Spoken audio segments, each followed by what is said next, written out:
Radio Gorgeous, created by women, for women. RadioGorgeous.com.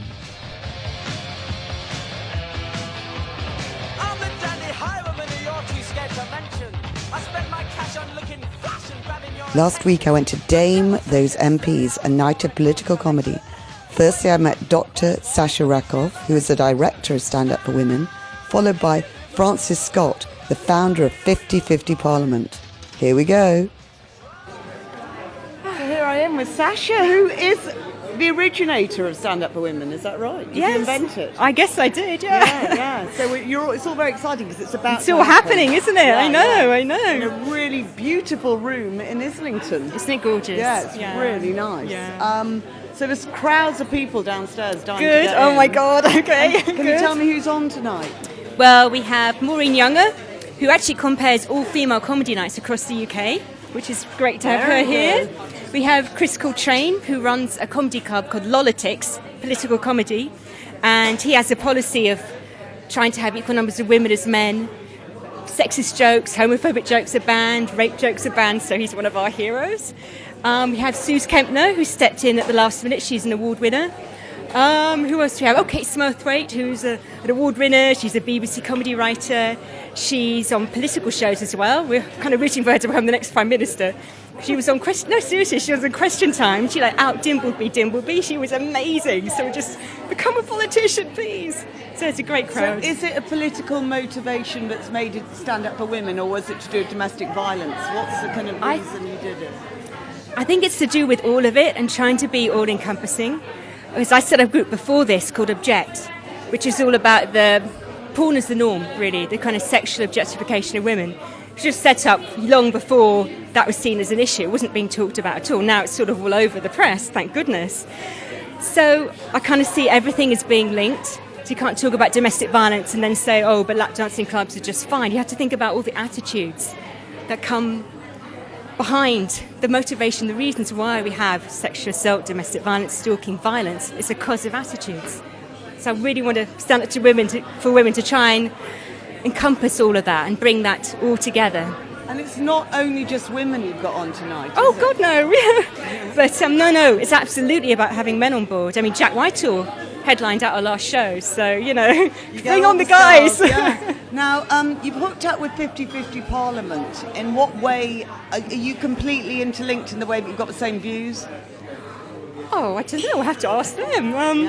We're probably a bit more sassy than they are. We're not perhaps so worried about rocking a few boats, so hence the political comedy. They obviously have to lobby MPs or decision makers from all political sides. So what are they doing tonight to help you? Because their signs are all over the place. They're sponsors, aren't they? No, we're here to help them. I mean, we see us as an enabler.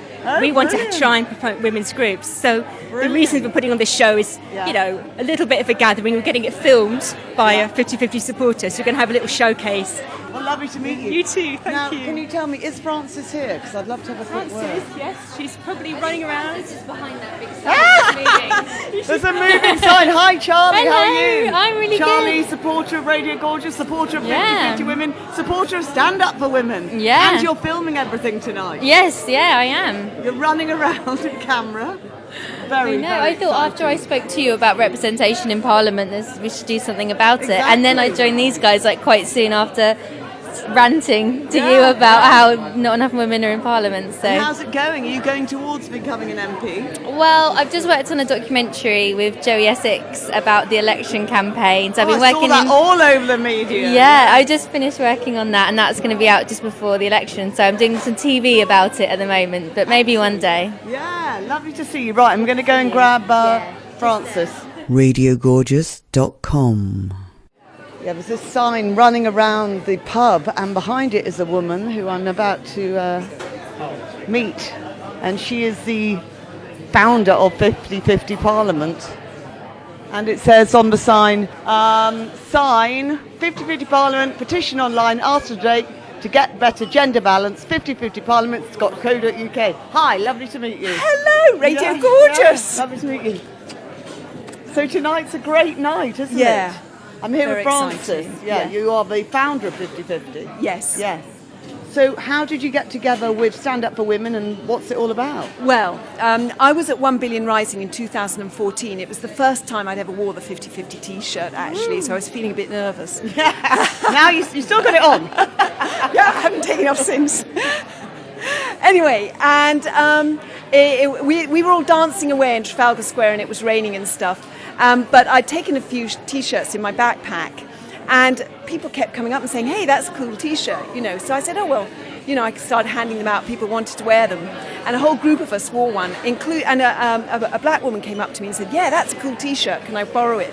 And so she put it on. I later discovered that she was Baroness Scotland, a QC who sits in the House of Lords. And I thought, my goodness, if she thinks this is cool, I'm on the right track.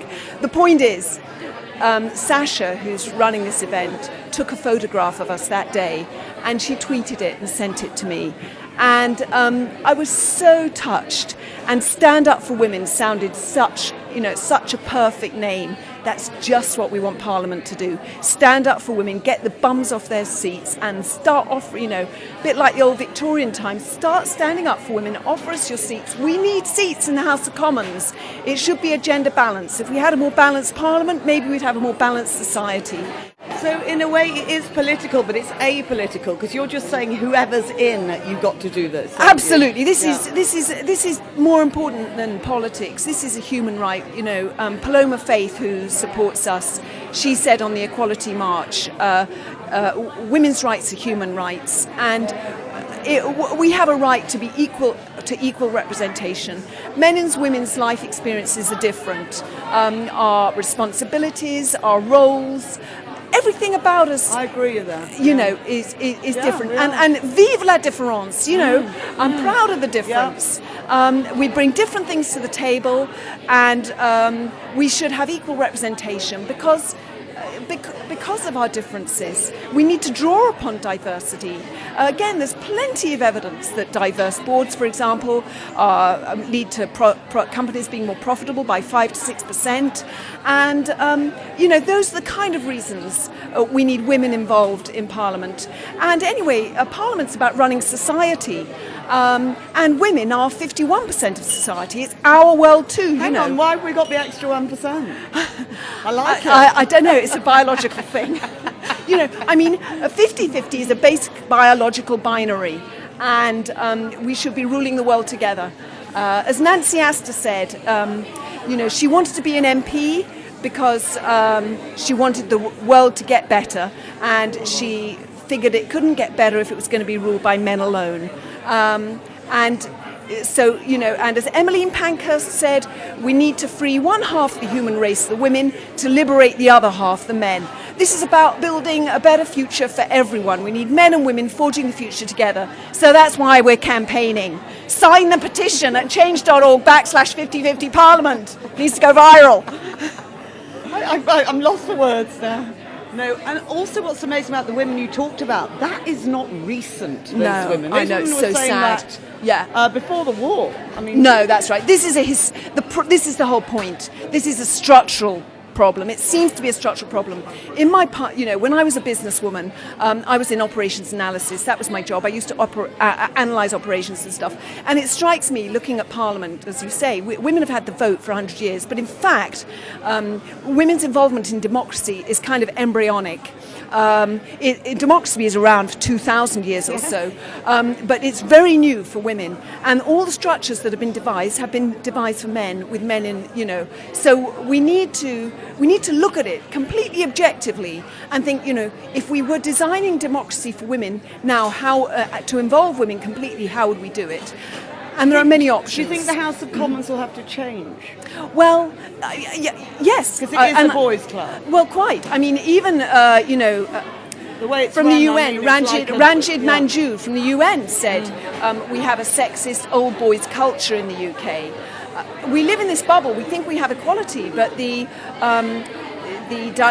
Economic Forum, I've forgotten the name of it, but anyway, said, the UK is plummeting. We were the gender gap in the UK, we've gone down from 18th to 25th in the World Gender Gap report of the World Economic Forum. That's who it was. So, we're not the gender equal society that we think we are. And so in answer to your question, will Parliament need to change? Well, Parliament will change if it has more women. Radio Gorgeous, pirate radio for Vogue readers. We need to really look at how it might happen, but we can't do it. We don't have the power. It's Parliament. A bit like Vince Cable says to boards, you need to sort yourself out. We're saying to Parliament, please Parliament, very nicely, please Parliament, very politely, sort yourselves out, involve women. That might mean changing Parliament a bit. It might mean all women shortlists. It might mean 50-50 shortlists. The head of Hansard has even said that for equality we need constitutional change. Yeah. And Sounds about right. yeah, Tony Benn has suggested that, and more recently a Conservative MP, Bernard Jenkin, has suggested that what we actually need is 2 seat constituencies, seat for a man and a seat for a woman, men and women competing on their own platform. It's a brilliant idea. Yeah, and you could halve the number of constituencies from 650 to 325. Well, France has just started to do that for their local government elections. Men have their own seats and women have their own seats. That way you'd have an enduring gender equal parliament. But that's so good, because that means you'd be taught, these women would be concerned about all our needs. Yeah. I mean, they're not, yeah. And I actually heard 2 professors of politics debate that idea on the PM programme about a year ago. Which is exactly why I put this petition up. And they both said it was completely workable and it wouldn't change the way we do politics very much. So that's one suggestion. Or you could have job shares. There are many, a man and a woman. So each party would basically present a team, a female and a male team. Now, will we see another female prime minister in our lifetime? I think so. Yes, but actually, it's not about just having female prime ministers. Absolutely. Not number one minister. Margaret Thatcher was a prime minister, and opinions about her vary hugely. Yeah. So it's not about having a female top dog. It's actually about having the backbenches full of women. And if we have the backbenches full of women, we'll have different kinds of women. I again, when I was in business, I've worked in all male environments. In fact, 4 of the jobs I ever did, I was the first woman to do them. So I know what it's like to be in an all-male environment. And when you are in an all-male environment, of course, you have to modify your behaviour and you have to toe the line. I mean, you have to become a bit of one of the boys. Well, of course. To fit in. I mean, you like a man would have to become a bit of a girl. Yeah. You conform to the peer pressure. Yeah. You can't beat them, join them. Absolutely. So when you have when you're in the minority like we are in Parliament at the minute, 23%, it is terrible. Then the women that are there to protect their own career prospects have to conform to the culture that exists. Yes. And that becomes very difficult then, to be a mother, to have your own, to have a life, because it's designed that they can have nearly sleep there, don't they? They work day and night. Well, voting at all hours. Yeah. But actually the average age of MPs in the House of Commons is 50. And so, but most of them are old men. I mean, what I'm saying is, if we had a few older women with experience, by the time you're 50, your parenting responsibilities have changed. Yeah. They're not quite as demanding. Yeah. And we know. Well, we do know exactly. I mean, I'm a mother of 4, and I know radically how my life's just beginning to change, and it's so sweet. Yeah. Is it? Yeah, that's wonderful. I mean, and I love being a mother, and it's a really important. It's a long job, and we've done it now. Yeah, it's a really important part of life, and I completely relish it, and I would not give it up for the world. But I don't think parenthood should preclude women from equal representation. It doesn't preclude men. No. And it shouldn't preclude women, but it might be different. Yes. And maybe there'll be higher turnover of women as women feel the need to duck out to raise their kids, because maybe women feel that more. I don't know. Yeah. Or maybe women will come, or maybe as a society we need to be leaning in a bit more, with men leaning into parenthood and family life and private life, and women allowing women to lean out to public life. And I just think that the future is going to look different. And Parliament needs to help our future look different. And it needs to set the way. 50-50 Parliament. I hope so. Frances, thank you so much for coming on to Radio Gorgeous. You're brilliant. Pleasure. Okay, I really Thank you love for interviewing everything me. you do.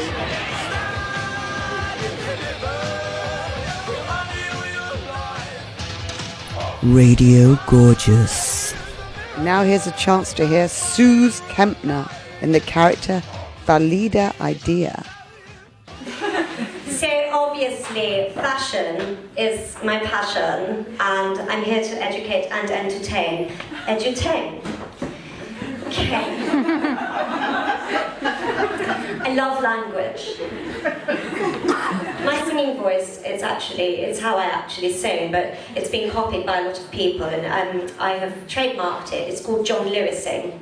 So if I hear any of you using it, I can sue. This is me sharing my voice with you, and as you'll know, it's completely unaffected and blends seamlessly with my singing voice. Wake up in the morning, got so much to do. Have you ever felt this much pressure on you?